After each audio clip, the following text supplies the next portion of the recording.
こんにちは、かやです。私、結構夜のルーティンとか、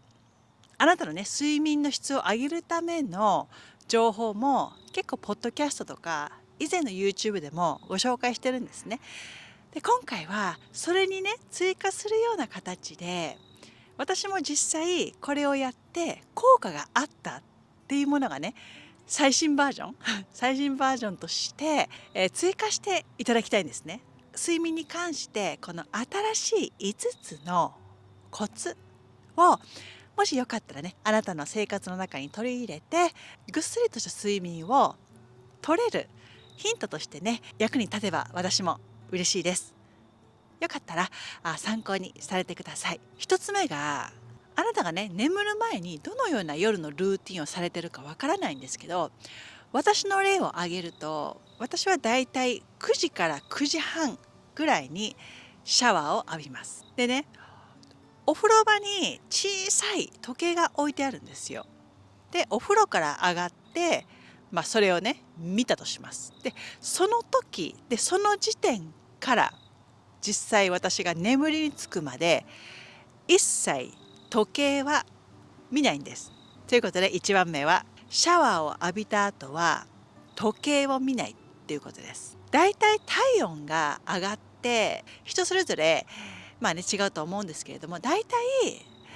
90分前後で体温がこう下がってね、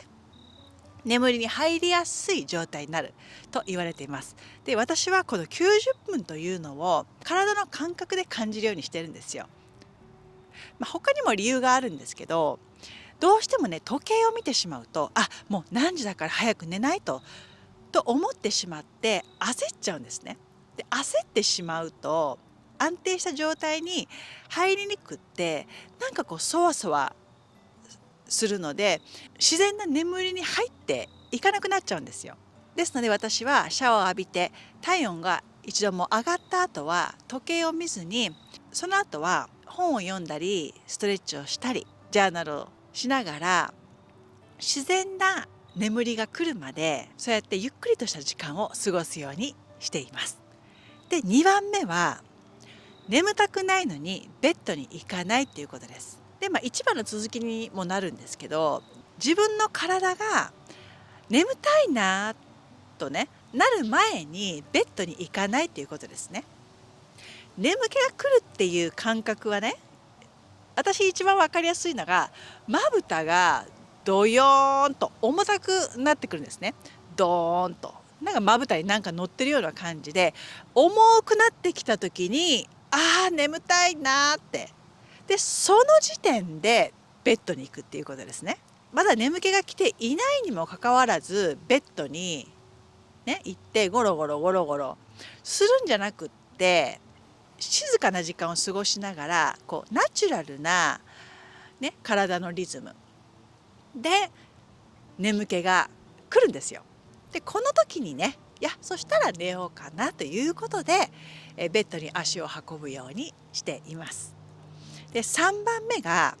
眠れなくなっちゃったっていう時があると思うんですよ。で、この時に寝なきゃ寝なきゃって思うんじゃなくって、その脳のトリックを使って、じゃあね、寝ない寝ない寝ないに変えるんですよ。どういう意味かっていうと、こう仰向けになってね、目がこう開いてるでしょ。眠れないなーって思いながら過ごすんじゃなくって、一旦ね、外に出て本を読んだりするっていう手もありますけど、私はこれを試したくってやってたんですね。で、目を開けて、天井を見るんですよ。天井を見て、よし、じゃあね、寝ない、絶対寝ないぞっていう意思を自分に送るんですよ。寝ない寝ない寝ないって。で、目をがっちり開けて寝ないぞって思ってると自然と寝てるんですよ。これ結構ね、効果があるんですよ。よかったら試してみてください。で、4番目が、これ多分前どっかでポッドキャストかどっかで話したことあるんですけど、小説系や物語系、または推理小説、ホラーなどを見ない、読まないっていうことです。これね、人それぞれ自分が落ち着く本の内容とかあると思うんですね。言い換えるとしたら、ワクワクするものは読まないということです。もっと先が知りたい、先が知りたいっていう内容の、ドラマだったり本などは寝る前には向いてません。ワクワクドキドキ、先が知りたくてたまんないっていうのは日中にやるようにしましょう。胸がこうドキドキするものっていうのは心拍が上がっちゃうんですよ。心拍が上がるっていうことは、日中の交感神経が優位に、なってるっていうことです。寝る前はもう心拍が緩やかに下がっていかないとダメなんですよ。でこれが続いていくことで良い眠りにつながっていくんです。エキサイティングなものとかは寝る前はやめた方がいいです。あと推理小説とかっていうのは分析的な思考になりますよね。これはなんでこういう風になったんだろうとか、自分でどんどん分析しちゃうんですよ。分析思考になると睡眠の妨げになるんですね。ですので、このようなものは、なるべく避けていただけると気持ちの良い睡眠につながっていきます。でもね、先ほどお伝えしたように人それぞれリラックスするものっていうのは違います。ですのであなたの体の反応を見て、調節していってみましょう。で最後のね5番目も、私以前 YouTube かポッドキャストでお伝えしているこの首のとこに関してなんですけど、詳細を手に入れました。詳細を手に入れましたって。でね、シャワーを浴びる時にこの首のあたりを揉むといいですよって私言ってたんですよ。でね、首のあたりって言ってもどこだって思うじゃないですか。これ分かりました。私簡潔に言うと脳幹っていう部分があるんですよ。で脳は大脳小脳脳幹って3つに分かれてるんですね。で脳幹っていうのがね、呼吸とか体温調節、睡眠に関わっている神経が通ってるんですよ。大事な大事な神経です。でこれがね、目と鼻がありますよね。この目と鼻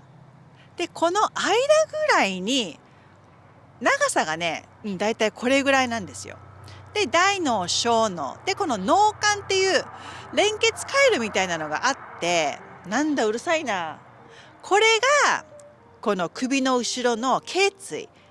につながってるんですね。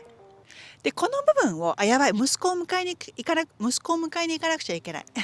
でこの部分を、だいたい目の後ろが小脳なので、この辺を軽くねシャワーを当てながら揉んでいただくと、もうね、ほんと深い睡眠がね取れます。私ね、ちょっとここで言うのもなんですけど、ちょっとよだれ垂れて寝てたんですよ。それぐらい深い眠りが実感できるっていうことです。ということで、今日5つご紹介してきました。もしねよかったらあなたの睡眠の質をね、向上させるヒントになれたらいいと思います。では今日も最後までご覧になっていただきありがとうございました。あなたのスマイルマイルがたまりますように。また次回に。チャオ。